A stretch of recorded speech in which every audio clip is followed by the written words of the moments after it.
Telugu PMC ప్రేక్షకులకు స్వాగతం. Hi friends, మీరు గనక ఇప్పుడే మా ఛానల్కు వచ్చినట్లయితే మా ఛానల్ని సబ్స్క్రైబ్ చేసుకోండి. సబ్స్క్రైబ్ చేయడంతో పాటు పక్కనే ఉన్న బెల్ ఐకాన్ని క్లిక్ చేయండి. మా టీవీలో ప్రసారం అవుతున్న సూపర్ హిట్ సీరియల్ గుప్పెడంత మనసు. ముఖేష్, రక్ష, రిషి, వసుధార క్యారెక్టర్లు అద్భుతమైన నటనతో యూత్తో పాటు ఫ్యామిలీని కూడా ఆకట్టుకుంటున్నారు. ఇతర ముఖ్య పాత్రలో మహేంద్ర క్యారెక్టర్లో సాయి కిరణ్ నటిస్తుండగా జగతి క్యారెక్టర్లో జ్యోతిరాయ్ నటించి మెప్పించింది. జగతి ఫ్రెండ్ క్యారెక్టర్లో చంద్రలక్ష్మి జోస్ అనుపమ క్యారెక్టర్లో నటిస్తుంది.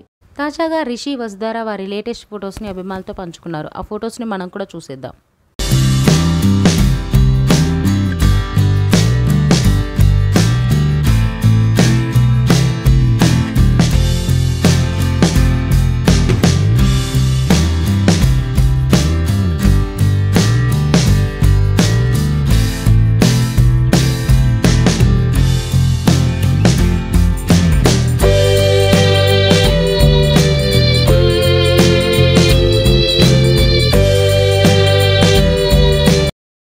ఈ వీడియో మీకు నచ్చినట్లయితే లైక్ చేసి మరిన్ని టాలీవుడ్ లేటెస్ట్ అప్డేట్స్ మిస్ అవ్వకుండా చూడాలంటే తెలుగు పిఎంసి ఛానల్ను సబ్స్క్రైబ్ చేసుకొని పక్కనే ఉన్న బెల్ ఐకాన్ని క్లిక్ చేయండి.